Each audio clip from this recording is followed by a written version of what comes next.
Berkenaan dengan perintah Rasulullah untuk berbaiat atau berjanji setia kepada khalifah, sebagaimana hadis Abu Hurairah di atas, maka barang siapa yang mati dalam keadaan tidak ada baiat kepada khalifah selaku imam jamaah, yaitu baiat untuk mendengar dan menaati, maka ia mati seperti atau dalam keadaan mati jahiliyah. Sebagaimana sabda Rasulullah sallallahu alaihi wasallam dalam hadis sahih yang diriwayatkan oleh Imam Muslim dari Ibnu Umar radhiyallahu anhuma, "Wa man mata wa laysa fi 'unuqihi bai'atun mata mitatan jahiliyah." Barang siapa yang mati dalam keadaan tidak ada baiat di lehernya, maka ia mati seperti mati jahiliyah.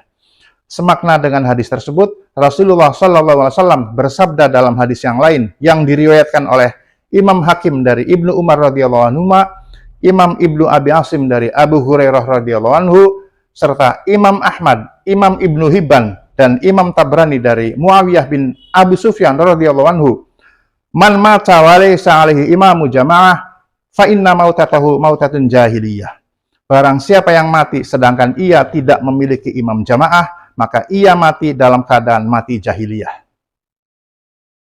Mati jahiliyah adalah matinya orang pada zaman jahiliyah, yaitu mati dalam keadaan sesat atau menyimpang dari petunjuk Islam. Serupa dengan pengertian hukum jahiliyah dalam Al-Maidah ayat 50. Hukum jahiliyah adalah hukum yang berlaku pada zaman jahiliyah, yaitu hukum yang menyelisihi atau menyimpang dari hukum Allah, sebagaimana sudah dijelaskan secara rinci pada pembahasan di atas. Lalu, bagaimana jika tidak ada imam atau khalifah?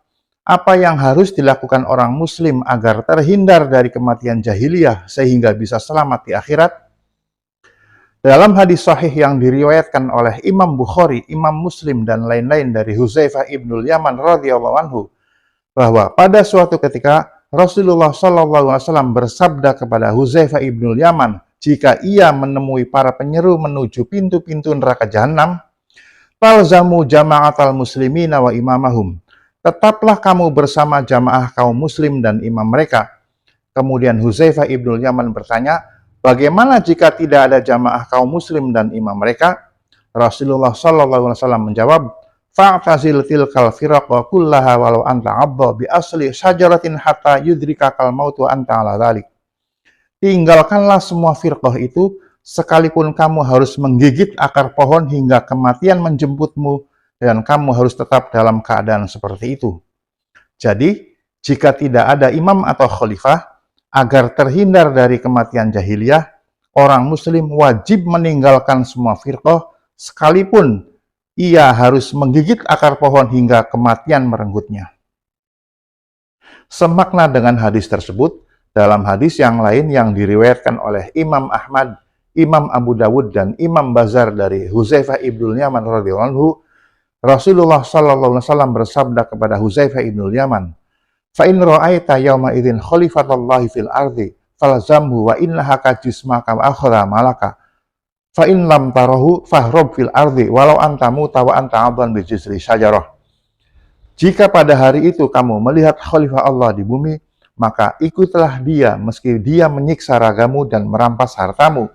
Tetapi jika kamu tidak melihatnya, maka berlarilah ke suatu tempat, sekalipun kamu harus mati sambil menggigit batang pohon. Dalam hadis tersebut dijelaskan bahwa jika ada khalifah di bumi, maka baiatlah dia dan patuhilah dia, sekalipun dia menyiksa ragamu dan merampas hartamu. Tetapi jika tidak ada khalifah di bumi, maka tinggalkanlah semua firqah atau berlarilah ke suatu tempat, sekalipun harus mati sambil menggigit batang pohon. Hadis-hadis tersebut menunjukkan betapa pentingnya kepemimpinan seorang khalifah atau imam dalam sistem Islam, bukan kepemimpinan dalam negara-negara bangsa atau nasionalisme seperti raja, presiden, perdana menteri, dan lain-lain yang nyata-nyata menyelisihi atau menyimpang dari ajaran Allah dan Rasul-Nya. Itulah sekurang-kurangnya 6 pentolan tauhid yang wajib diketahui oleh setiap muslim agar terhindar dari kemusyrikan. Karena sebagaimana sudah dijelaskan di awal bahwa syarat sahnya iman adalah kafir atau ingkar kepada tauhid. Sebelum diakhiri, perlu diketahui bahwa orang-orang munafik tidak menyukai dakwah tauhid seperti ini, karena bagi mereka tauhid adalah yang sesuai dengan logika atau hawa nafsu mereka. bukan murni berdasarkan kitabullah dan sunnah Rasulnya. Mereka akan memadamkan dakwah tauhid seperti ini dengan menyebutnya sebagai paham radikal, paham takfiri, paham khawarij, dan lain-lain. Mereka tidak suka din Islam ditegakkan secara kafah atau secara keseluruhan di muka bumi. Bahkan mereka terang-terangan menolak diberlakukannya hukum kitabullah dan sunnah Rasulnya.